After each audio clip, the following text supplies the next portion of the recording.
விடுதலைப் பயணம். அதிகாரம் 14. செங்கடலை கடத்தல்.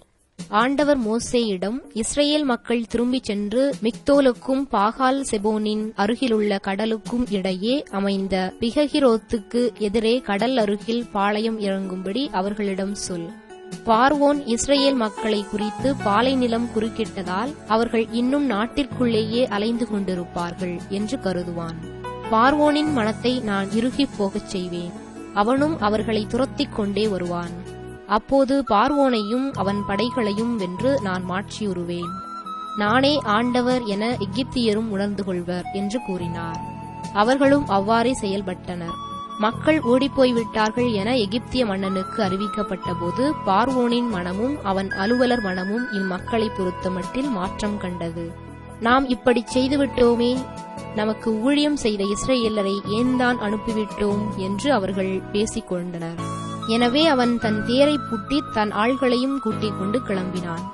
தேர்ந்தெடுக்கப்பட்ட 600 தேர்களையும் மற்றும் எகிப்திலிருந்த எல்லா தேர்களையும் அவற்றின் படைத்தலைவர்கள் அனைவரையும் கூட்டிக் கொண்டு புறப்பட்டான். ஆண்டவர் எகிப்திய மன்னனாகிய பார்வோனின் மனம் இறுகிவிடச் செய்தார். அவனும் இஸ்ரேல் மக்களை துரத்திச் சென்றான். இஸ்ரேல் மக்களோ வெற்றிக் கை உயர்த்தியவாறு சென்று கொண்டிருந்தனர். பார்வோனின் குதிரைகள், தேர்கள், குதிரை வீரர்கள், படை ஆகிய இவை அனைத்தோடும் எகிப்தியர் அவர்களை துரத்திச் சென்று பாகால் செபோனுக்கு எதிரேயுள்ள பிககிரோத்தின் எதிரே கடலின் அருகில் பாளையம் இறங்கியிருந்த அவர்களை நெருங்கினர். பார்வோன் நெருங்கி வந்து கொண்டிருக்க இஸ்ரேல் மக்களும் தம் கண்களை உயர்த்தி எகிப்தியர் தங்களை பின்தொடர்ந்து வந்து கொண்டிருப்பதை கண்டனர். பெரிதும் அச்சமுற்றவராய் இஸ்ரேல் மக்கள் ஆண்டவரை நோக்கி கூக்குரல் எழுப்பினர். அவர்கள் மோசேயை நோக்கி, எகிப்தில் சவக்குழிகள் இல்லையென்றா நீர் எங்களை பாலை நிலத்தில் சாவதற்கு இழுத்து வந்தீர்? எகிப்திலிருந்து எங்களை வெளியேற்றி இப்படி எங்களுக்கு செய்துவிட்டீரே, எங்களை விட்டுவிடும்.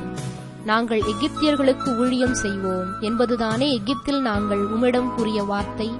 ஏனெனில் பாலை நிலத்தில் செத்தொழிவதை விட எகிப்தியருக்கு ஊழியம் செய்வதே எங்களுக்கு நலம் என்றனர். மோசே மக்களை நோக்கி, அஞ்சாதீர்கள், நிலை குலையாதீர்கள். இன்று ஆண்டவர் தாமே உங்களுக்காக ஆற்றும் விடுதலை செயலை பாருங்கள். இன்று நீங்கள் காணும் எகிப்தியரை இனிமேல் என்றுமே காணப்போவதில்லை. ஆண்டவரே உங்களுக்காக போரிடுவார், நீங்கள் அமைதியாயிருங்கள் என்றார். ஆண்டவர் மோசேயை நோக்கி, ஏன் என்னை நோக்கி அழ வேண்டும்? முன்னோக்கிச் செல்லும்படி இஸ்ரேல் மக்களிடம் சொல். கோலை உயர்த்தி பிடித்தவாறு உன் கையை கடல் மேல் நீட்டி அதனை பிரித்துவிடு. இஸ்ரேல் மக்கள் கடல் நடுவே உலர்ந்த தரையில் நடந்து செல்வார்கள். நான் எகிப்தியரின் மனத்தை கடினப்படுத்துவேன். அவர்கள் இஸ்ரேலரை பின்தொடர்ந்து செல்வார்கள். அப்போது பார்வோனையும் அவனுடைய படைகள், தேர்கள், குதிரை வீரர்கள் அனைவரையும் வென்று நான் மாட்சியுறுவேன். பார்வோனையும் அவன் தேர்களையும் குதிரை வீரர்கள் அனைவரையும் வென்று நான் மாட்சியுறும்போது நானே ஆண்டவர் என்று எகிப்தியர் உணர்ந்து கொள்வர் என்றார். இஸ்ரேல் அணிவகுப்புக்கு முன் சென்று கொண்டிருந்த இறை தூதர் இடம்பெயர்ந்து அவர்களுக்கு பின் வந்து நின்றார். மேகத்தூணும் இடம்பெயர்ந்து முன்பக்கத்திலிருந்து அவர்களுக்கு பின்பக்கம் வந்து நின்று கொண்டது. அது எகிப்தியரின் அணிவகுப்புக்கும் இஸ்ரேலரின் அணிவகுப்புக்கும் இடையே சென்று கொண்டிருந்தது. அந்த மேகம் எகிப்தியருக்கு இருளாகவும் இஸ்ரேலருக்கு இரவில் ஒளியாகவும் அமைந்தது. இதனால் இரவில் எந்நேரத்திலும் அவர்கள் இவர்களை நெருங்கவில்லை. மோசே தம் கையை கடல் மேல் நீட்டவே ஆண்டவர் கீழே காற்றை இரவு முழுவதும் வன்மையாக வீசச் செய்து கடலை பின்வாங்க வைத்து உலர்ந்த தரையாக்கினார். நீர்த்திரள் பிரிக்கப்பட்டது. வலப்பக்கத்திலும் இடப்பக்கத்திலும் உள்ள நீர்த்திரள் அவர்களுக்கு சுவராக விளங்க இஸ்ரேல் மக்கள் கடல் நடுவே உலர்ந்த தரையில் நடந்து சென்றனர். எகிப்தியர் அவர்களை துரத்திச் சென்றனர்.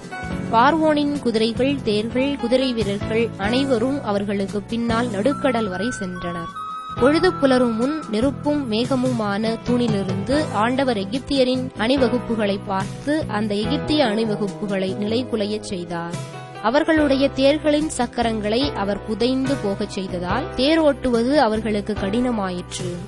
அப்போது எகிப்தியர் இஸ்ரேலரிடமிருந்து நாம் ஓடிச் சென்று விடுவோம், ஏனெனில் ஆண்டவர் தாமே அவர்கள் சார்பாக நின்று எகிப்தியராகிய நமக்கு எதிராக போரிடுகிறார் என்றனர். ஆண்டவர் மோசேயை நோக்கி, நீர்த்திரள் எகிப்தியர் மேலும் அவர்கள் தேர்கள், குதிரை வீரர் அனைவர் மேலும் திரும்பி வரச் செய்வதற்காக உன் கையை கடல் மேல் நீட்டு என்றார். மோசே தம் கையை கடல் மேல் நீட்டவே காலையில் விடியும் நேரத்தில் கடல் தன் முன்னைய நிலைக்கு திரும்பி வந்தது. அதற்கு எதிர்ப்பட அஞ்சி எகிப்தியர்கள் விரைந்தோடுகையில் ஆண்டவர் எகிப்தியரை நடுக்கடலில் அமிழ்த்தினார்.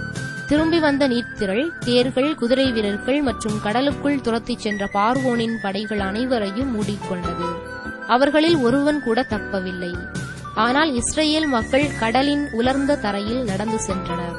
நீர்த்திரள் வலப்புறமும் இடப்புறமும் அவர்களுக்கு சுவராக நின்றது.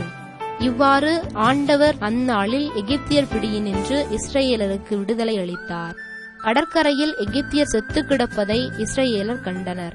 எகிப்தியருக்கு எதிராக ஆண்டவர் கைவன்மை காட்டி செயல் புரிந்ததை உணர்ந்து ஆண்டவர் மீது மக்கள் அச்சம் கொண்டனர். மேலும் அவர்கள் ஆண்டவரிடமும் அவர் அடியார் மோசேயிடமும் நம்பிக்கை வைத்தனர்.